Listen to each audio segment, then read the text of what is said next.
Glass Ceiling Epiphanies pod. Our guest today is Vita Mallela from the amazing app Flock AI that she and her co-founder are developing. I want to give you a little bit of background about Flock AI before we get too far into it. So Flock AI leverages breakthrough generative AI technology to create lifelike AI models. Flock helps brands cut photo shoot costs by up to 10 times and launch their products quicker on diverse models while providing a one-of-a-kind experience for every shopper. Brands can now display their makeup or fashion products on a model who perfectly matches the user, and integration across in-store, website, and email allow for the personalization of imagery across any channel. So that is Flock AI, and welcome, Vita. All right. Thank you so much for having me, Anna. Yeah. So I know I just gave a bit of an overview about Flock, but can you tell me a little bit more about what the company does? Yes, absolutely. So Flock AI is tapping into generative AI technology, and our mission is to create the next generation of the retail e-commerce experience. So what we really want to do is help every single shopper feel represented and empowered when they're shopping online. And we do this through our proprietary algorithms that we've developed that allow us to create these lifelike models.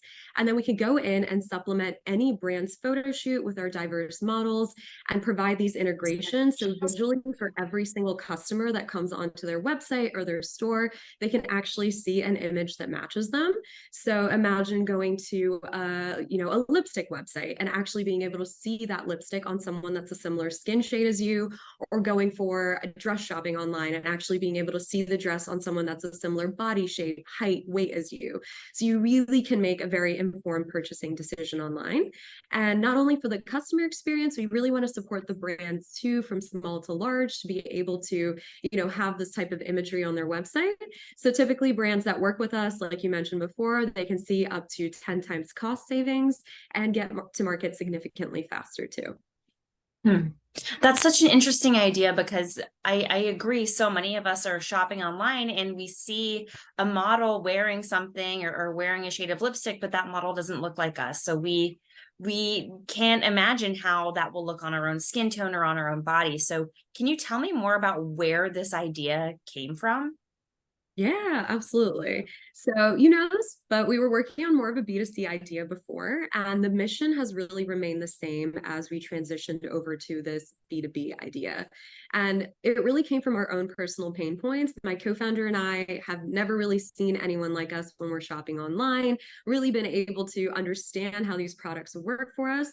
So we initially started with that community on the B2C app where you could find other people that were similar to you, follow them, see what products they were using, try to understand how that product would work for you.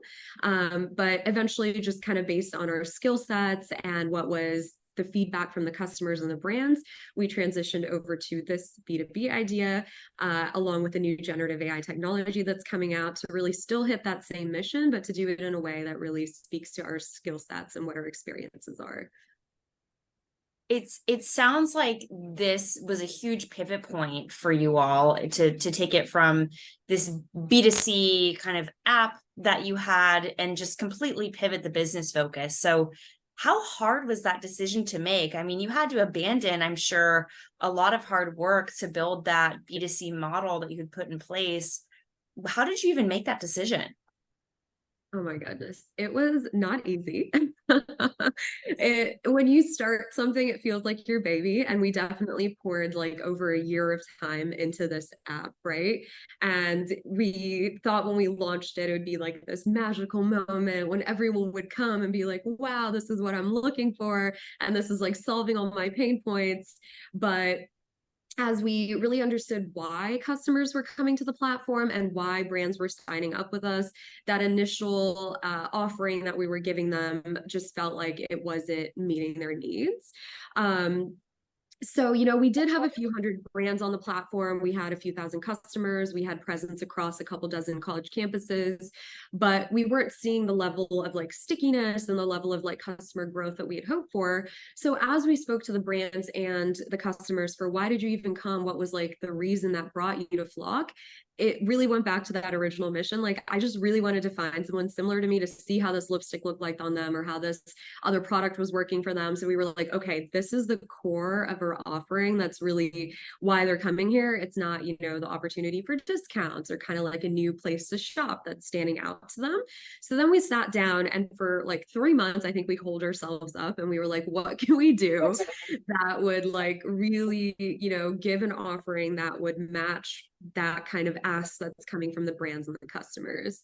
And we looked at what we could do uniquely with new tech that's coming out, what played to our skill sets really well. And my co-founder is a software engineer by background, so she's really comfortable with AI technology. And we really jumped on the opportunity to tap into Gen AI to make these models, just given that we had the right, you know, background and experience for it. Me coming from retail and e-commerce, her from AI, and it was just the time when this type of technology was being exposed to kind of build and fine tune on top of. So it was kind of the right moment of skill sets, tech being there, the environment being right, and all of our, you know, feedback from brands and customers pointing us in that direction. That's awesome. I like that you leaned into your skills and your co-founder's skills and experience to make that decision. I'm sure that gave you a lot more confidence when choosing to pivot towards a generative AI product. And you also jumped on the timing where generative AI is really growing quickly right now. So I think you guys definitely made a positive pivot. I'm curious about what kind of feedback you've received so far on the new product, on Flock AI. Have you had to adjust any hypotheses about your use case, the target customer?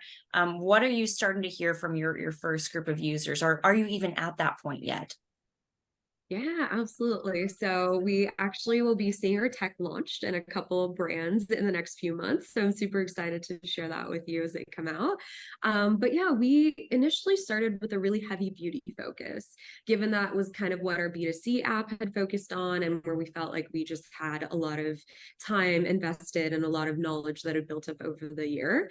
And then what really surprised us is I did a demo night with Primary in New York, and the brands that were there and the people that did outreach to me were fashion brands. They were coming and asking if they could use this type of Gen AI tech to create models that they could show the clothes on across, you know, different heights and body shapes. So that was really interesting, kind of a feedback that led us to sort of split our R&D to see what we could do across those two categories.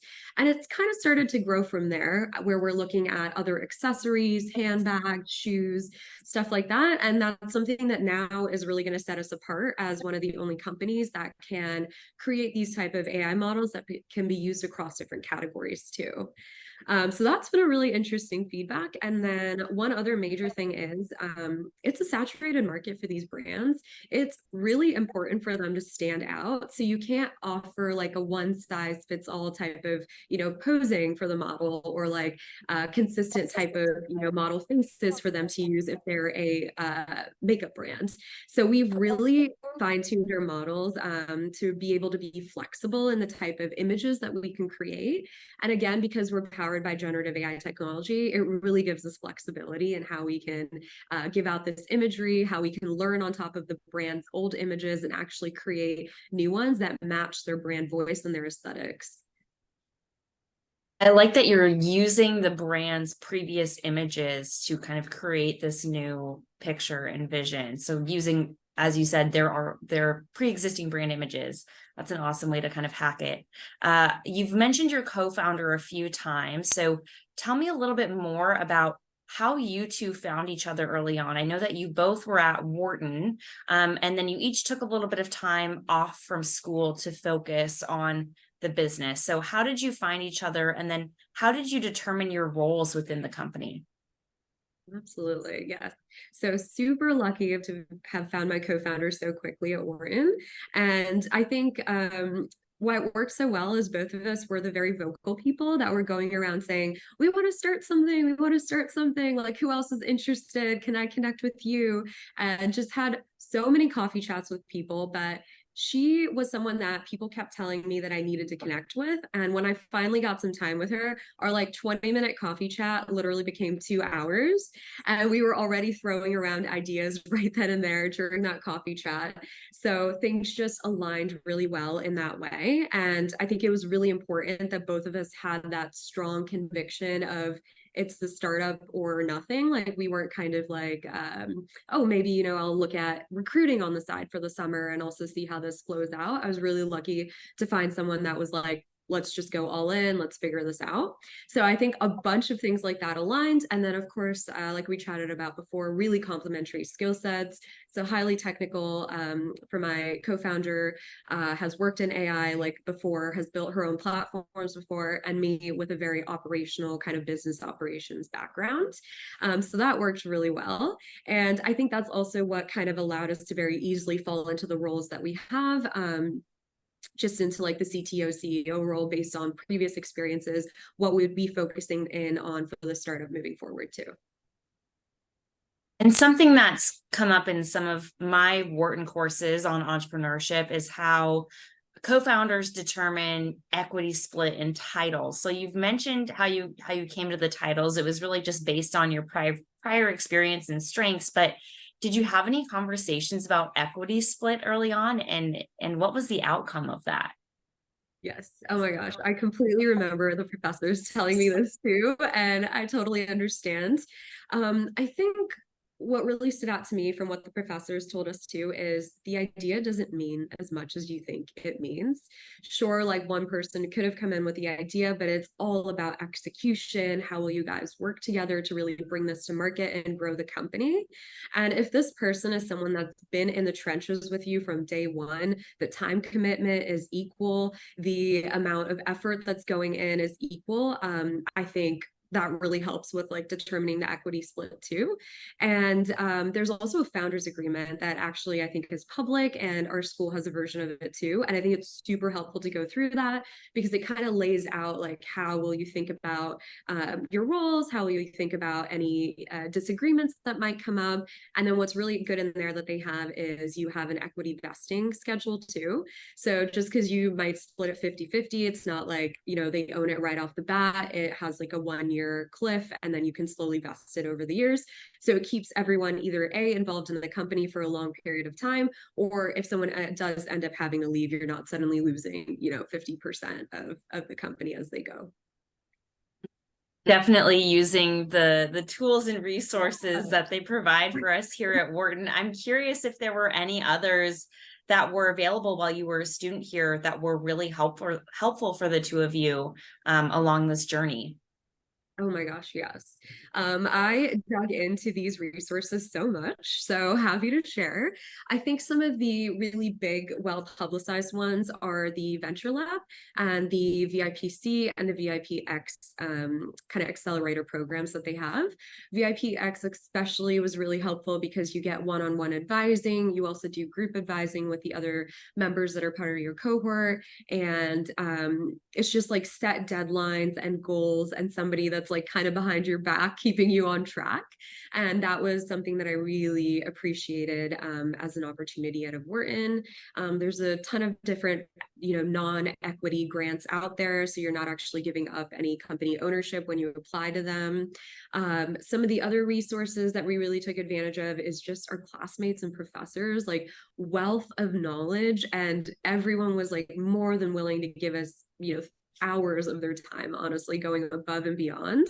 And for us, like none of us really come from a finance VC background. So especially talking to classmates with that background was really helpful as we went along. Some of the other things, classes, I've loved the legal aspects of entrepreneurship class. I was like, oh my God, from like first minute, the information that came out of the professor's mouth, I was like jotting it down, super helpful. Of course, all of our entrepreneurship classes. And then I personally enjoyed some classes that were around brand marketing, that were around, strategy for marketplaces, just because they felt really relevant to what we were building at the time. So helpful tip for anyone at Wharton looking to start something while they're here, use those resources for sure. I've heard good things about quite a few of those. I really want to take legal aspects of entrepreneurship as well, maybe next semester. I want to ask you, because you chose to spend some time away from Wharton during your second year. I believe you took a full semester off of classes just to work on Flock full time. And I can imagine that that was a pretty hard decision to make. There were certainly several trade-offs there. So what went into that decision? And then what were the goals and priorities that you set for yourself to accomplish during that period of time that you weren't in the classroom? Yeah, absolutely. It was definitely a tough decision. I know for sure that I wanted to finish the program, but I just felt that I wasn't giving the best of my effort to either the startup or to school. So I was like, I know I can do better in one of these aspects if I let it go. It wasn't going to be the startup. So that's kind of what led to the decision to take some time off school. And I did have some pretty strong goals for that semester that I was off. And honestly, it pulled through really well. This was the semester that we finalized our product development, that we actually launched the beta, that we onboarded about 100 makeup brands onto the platform and built out our entire campus ambassadors program. So this was the semester that kind of set up the base for us to gather all the data, to get the brands and the customers, you know, the chicken and the egg problem for marketplaces, right? Get both of them on board and really start being able to track our data and try to understand, was this product really meeting customer needs and brand needs? Obviously didn't end up, you know, fully hitting that product market fit, but that semester really allowed us to accelerate into enough of a development stage for us to start gathering data and figure out what our next steps would be. It does sound like it definitely paid off in terms of what you discovered about the product, and as you said, the product market fit, and it allowed you to pivot to what you're doing now, which is focusing on generative AI and applications there. So it's exciting to see the changes that you've embraced, and just where it could take Flock into the future. My book, Glass Ceiling Epiphanies, shares epiphanies that women have had in the workplace, in their careers, on their entrepreneurship journey. And it sounds like you've had a few of those along this process, but I'm curious if there's any major ones that really stick out to you, that you just learned from a mistake or had this moment of clarity just throughout this process. Yeah, yeah. And also, just to add on to the last question, the school is so good about leaves of absence. They allow you up to 5 years. You can always come back and you're still kind of connected to the community. You get access to your email, you can attend all the events. So I was like, oh, I got the good part of it without class, which I think definitely softened the blow of not, you know, being fully a part of the Wharton community. But it was that they were so supportive throughout it. Um, and yes, going back to the epiphanies part of it, I think I touched on this a little bit, but founders, I think, can get so attached to the product and you just want to perfect it before it gets out there. And you're like, oh, if I fix this one little button or this experience or can add this, you know, little extra thing on, it'll be the thing that, you know, makes customers really like it. And I don't want to release it without that. And we definitely fell into this. And we were always sitting there trying to perfect it, change the color, make it better before putting it in the hands of customers.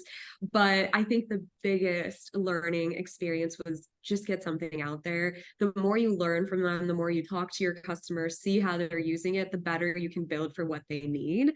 So did we spend maybe 6 extra months than we needed to on the product? Yes. Will I be doing that again? Maybe, because it's so hard sometimes to let go of things, but it is like a major realization that I try to kind of, you know, always remind myself of as we move forward too. Yeah, I remember talking to you last year and you were still going through development, building out the mobile application, Yeah. testing it, and it was really interesting to see kind of the product in progress. But you're right, you spend too much time on it, you lose valuable time getting it out to customers. So that's definitely helpful advice for somebody starting their own startup. I want to ask you about the future of Flock. So, what do the next 6 months look like for you in terms of fundraising, your go-to-market, any more pivots or growth that you're expecting? What's on the docket? Absolutely. So, very soon upcoming is our tech launch with two of our brand partners that we're working with, which we're really excited for, to just display what the Flock tech can do, the new type of customer experience that we can offer to any brands online. So that's something that I'm really excited for, and to really get an idea of some of the customer data that comes in from the brand websites too. And then besides that, for us, we're really focused on standing out with our tech, and we're really going to be investing in our hiring and our team.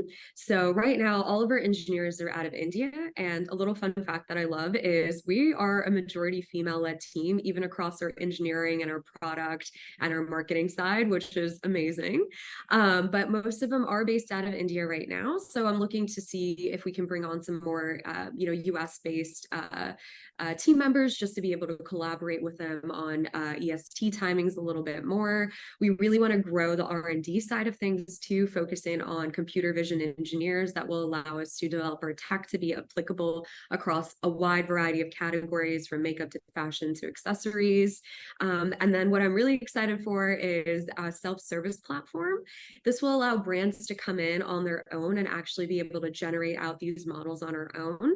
And this means that we can finally open up our tech to more SMBs, which I'm really passionate about, getting this in their hands so they can have an opportunity to actually be visually on the same level as some of these larger companies out there. So this will be a way for them at a more affordable rate to actually have this type of imagery that really drives customer conversion online. So super excited for that across our product, across our hiring, and some of our partnerships that are coming. So yeah, looking forward to it. And I'm sure as more, tech advancements come out and stuff, our tech will change, our strategy will change. But right now, this is kind of what's in the books. I love it. And that's in the immediate future, but how do you see yourself and the rest of your career kind of moving now that you've kind of committed yourself to Flock AI, and you and your co-founder are kind of all in at this point? You've graduated from Wharton, you're focusing on this full time. So how do you see this factoring in long term to your career? Yeah, I think I've been super lucky with the Wharton network to stay connected with founders that have come out of the school and are working full time on their companies. So like Rushi, Justin from Avrani, Nate from this new kind of like Web3 app that he's building. And I think they've kind of set expectations for me for what it would be like once I'm out of the Wharton community, and what working full time on a startup could be like. And it's something that both my co-founder and I are really passionate and excited for. We really believe that this sort of experience is one that hits our mission, our values, and could really redefine the way that e-commerce is online. We're excited to even see this grow outside of the US to other countries. And of course, fundraising and something is down the line right now. We have done kind of a pre-seed friends and family round, taken advantage of all the Wharton grants that have been pushing us through, but we're super excited to continue investing in our fundraising too, as that's really what's going to help us with driving our tech forward.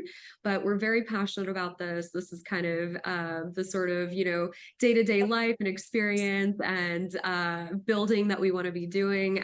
We really wake up excited every day to be working on this. And I think that's when you really know, like, okay, I'm doing the right thing.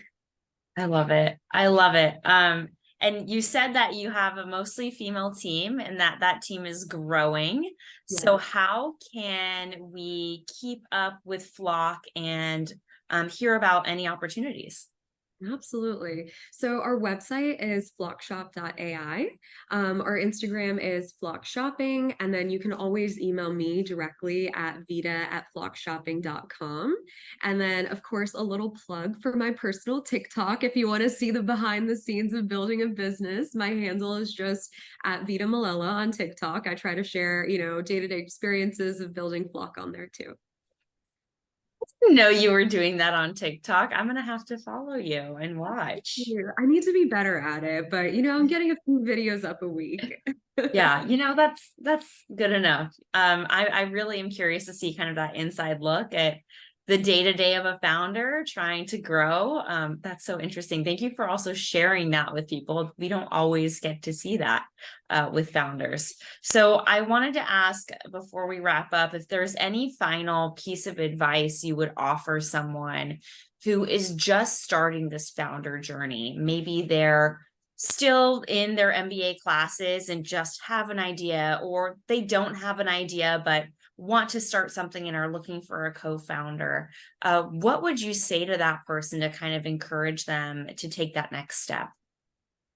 Yeah, I mean, especially if you're in the MBA program, I think it's such a beautiful opportunity to just go after your idea and try to start testing it. Never again, really, in your life will you have that level of, time, accessibility to all of your classmates.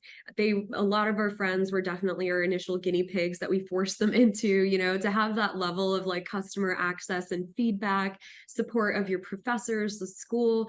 I almost think of it as like an accelerator program with all the resources and support that you have. It's just such a beautiful opportunity to try and actually build your startup.